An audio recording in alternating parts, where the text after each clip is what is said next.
Hello ल ओहाई गोजाइमास नमस्ते सबैजना। आज चाहिँ हामी क्रिकेट खेल्न उता कता भनेपछि यहाँ क्योतोको कुन हो खुसी भन्ने। म चाहिँ हल्का भ्लग पनि रेडी गर्दै हो कि कसो भने चाहिँ अब सजिलो भयो भने नेपाल फर्किन सजिलो भयो भने त्यसलाई होइन या यस्तरी यहाँ त आज पिल्दिनु भन्दा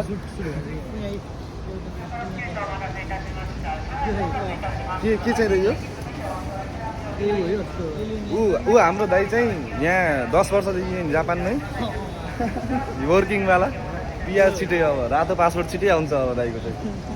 दाइको एकछिन इन्ट्रेस्ट दिनु त दाइ। मेरो नाम चाहिँ शरण अधिकारी है। कति वर्ष भयो दाइ यहाँ बसेको? अब जीवगाछीमा 8 वर्ष हुन्छ। औमा एकदम गाह्रो छ नि त फेरि यहाँको नेपालीहरू फेरि यहाँ बसेपछि राम्रो वातावरण एकदम राम्रो छ, बानी परेपछि एकदम राम्रो मान्ने के छोड्ने नमान्ने। तर दाइ चाहिँ के भन्छन् राजा राजा आएपछि फर्किन्छु भन्छन्। राजा आऊ हामीले बचाऊ अरे।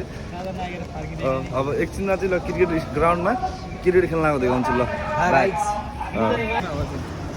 आज चाहिँ मेरो नजिकको दाइ भेटिनु भयो एकदम असलपट्टिकै भेटिनु भएको रहेछ। या मेरो जिग्री 7 डिग्री भाइ रहेछन् दाजु चाहिँ नवीन धमाला।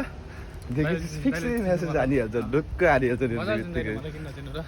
एकछिन इन्ट्रोड्युस दिनु त दाइ हजुरको पनि। मेरो म चाहिँ नवीन धमाला। म चाहिँ बिलोङ चाहिँ म नेपालबाट गर्छु। अहिले हाल जापानमा छु। हाल 3 वर्षदेखि जापानमा सेनमुन पढ्दै हुनुहुन्छ, सकिँदै रहेछ सेनमुन पनि। भाइसँग आज अन द स्पोट भेट भयो फेरि यो अकस्मात भनौँ होइन। यो खुसी लाग्यो भाइसँग भेट भएर चाहिँ। मलाई पनि एकदम खुसी लाग्यो आफ्नो मान्छे भेटेपछि हल्का बेग्लै मजा पनि आउने। मुहारमा चम्किलो मुहार देखिहाल्छ एकदम राम्रो। बाहिरको देशमा फेरि यति बुझिने रहेछ है कुरा कसम भने आमा आवाज आउने कि मान्छे आफ्नो मान्छे भेटिहाल्यो भने फेरि मुखै चम्चम्म भइहाल्छ भने देखेको आइहाल्यो त भल्का भन्नु भल्का ठिकै छ। त्यस्तै चम्किलो मान्छे हामी त्यही मान्छे हामी मान्छे छैन चम्किलो मान्छे ठिकै छ। अब बाँकीको चाहिँ क्रिकेट खेल्न हामी चाहिँ खासमा आज यहाँ सब नेपाली दाजुभाइ मात्रै छन्। आजभोलि ट्रेन्ड छ नि दाजु त्यो यहाँ गएको पढ्न आएँ भेटनामी सेटनामी मात्रै आयो भन्ने। यहाँ मेरो कहाँ पो छन् भेटनामी सेटनामी। ल बाँकीको चाहिँ खेलेको झ्यापझुप ग्राउन्डमा अब खेलेको यस्तै आउँदै गर्छ। नेक्स्ट टाइम पनि भेट भइहाल्छ हामीहरूको। भेट डेली हुन्छ ल। के हो त सँगै फेरि नजिकै रहेछ बस्ने पनि। के हो त पनि सानो छैन हल्का ठुलै छ ठिकै छ। सबलाई फुर्सद पनि हुन्न टाइम पनि हुन्न। जहिले फुर्सद हो त्यो दिन भेट भइहाल्छ किन नहुनु। दाजुभाइले चिन्नु त हो केटा मान्छे फेरि चिनेपछि पुगिहाल्यो। ठिक छ दाजु। अनि दाइ कस्तो छ कतिको मतलब 3 वर्षदेखिको यहाँ बसे कस्तो छ दाइ? स्टार्टिङमा त एकदम स्ट्रगल गर्नुपर्छ यहाँनिर बसाइ भन्नाले अब एकदम गाह्रो छ स्टार्टिङको बसाइ चाहिँ। निन्द्रा पुग्दैन यार हो। ल्याङ्ग्वेज सबैभन्दा भनेको ल्याङ्ग्वेजको प्रब्लम हो। ल्याङ्ग्वेज आउँदैन अनि त्यहाँभन्दा पछि आउँछ काम हुँदैन। ल्याङ्ग्वेज आएर चाहिँ काम पनि हुने कुरो भएन। अनि त्यो ठिकै भयो बिस्तारै स्टार्टिङ फेज चाहिँ गाह्रो भएको थियो। अहिले चाहिँ जिउ सजिलै भएको कामको टेन्सन छैन पढाइको टेन्सन छैन हरेक कुरामा एकदम इजिली भएको। त्यही हो अब स्ट्रगल गरेपछि सबै कुरा हुन्छ बिस्तारै बिस्तारै। केटा मान्छे भइसकेपछि हरेस पनि खानु भएन अनि दाजु। हरेस त किन खाने हरेस पनि खानु भएन। अनि एउटा कुरा सबैभन्दा कुरा पनि मलाई के लाग्यो भने चाहिँ सबै कुरा टाइममै पनि हुने रहेछ क्या। टाइमभन्दा अगाडि पनि केही नपाइने रहेछ है जी। अब टाइमिङ अनुसार हरेक कुराको टाइमिङ आउनुपर्छ जी। होस् आरामले बस्यो भने सबै कुराहरू हुन्छ एकदमै त्यस्तो हरेस तिम्रो टाइमिङ आएर भेट भयो नि त हाम्रो त्यस्तै हो। खुसी फेरि यहाँ एकछिनको खुसीले हो बाँच्न सकिने यहाँ। नत्र त यहाँ जापान फेरि त्यति सजिलो पनि छैन भने चाहिँ ठिकै हो। त्यति त गर्नै पर्यो त पैसा कमाउनलाई त होइन दाजु। पैसा त्यसै त आउने होइन। पैसा त फेरि दच्च आउँछ है टिप्नु मात्र टिप्ने हो काम मात्रै हो पैसा त। हामी पनि पैसाको जङ्गलमा जान्ला छौँ अहिले टिप्नु अहिले झडिहाल्छ यही हो ग्राउन्ड चाहिँ।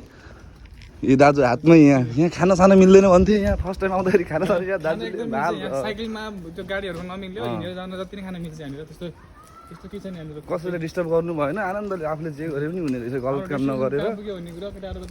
त्यही हो यहीँ हो ऊ त्यहीँ रहेछन् सब नेपाली दाजुभाइ मात्रै छन् है।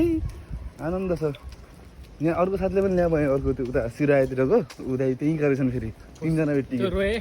दाइ नि मसँग आएर खान्छ त दाइ थिएन वर्किङवाला वर्किङ रहेछन् त्यो दाइ कहिले आएको त्यो दाइ नै यहीँ बसेर रहेछन् कि गएको सागको यहीँ सानो सानो पर्छ यहीँ बस्छ वर्किङ गरेका त्यो गान्टुवाला दाइ के दाइ मलाई लगाउनु आएको थियो दाइ त्यही दाइ यता आउनु लगाउनु उतैतिर घर दाइको उतैतिर रहेछ नै पश्चिम नै यो के भन्छ दाइ यहाँ पढोसम्म 2 के सिराया त्यता दामी ठाउँ चाहिँ पार्क रहेछ दामी ठाउँ ए ल बाँकीको अब झ्यापझ्याप हात पनि दुखिहाल्यो यार काम गर्दा गर्दा यो हात पनि उठाउनु मिल्दैन फोनको पनि एकछिन पछि ल त चियर्स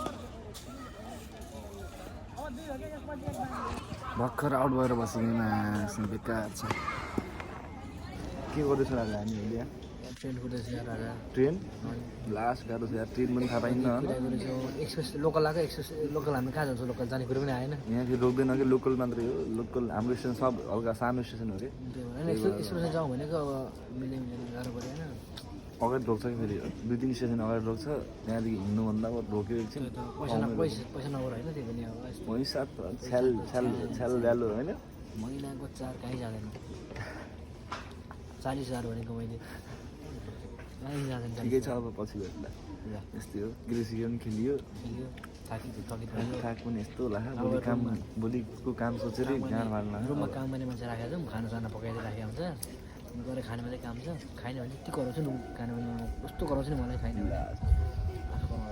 ल ठिकै छ अब सिधै अब हाम्रो स्टेसन पुगेपछि अनि फेरि सुरु गर्छु यस्तो दामी ठाउँ छ साकुरा साकुरा फुलेको अहिले चाहिँ सिजन गइसक्यो तपाईँको भाग्य थिएन हेर्ने हाम्रो त भाग्य थियो ल पछि क्याप गरेर ल रुम पनि पुग्यो 1 घन्टा ट्रेन कुरेर यार आउँदैन आउला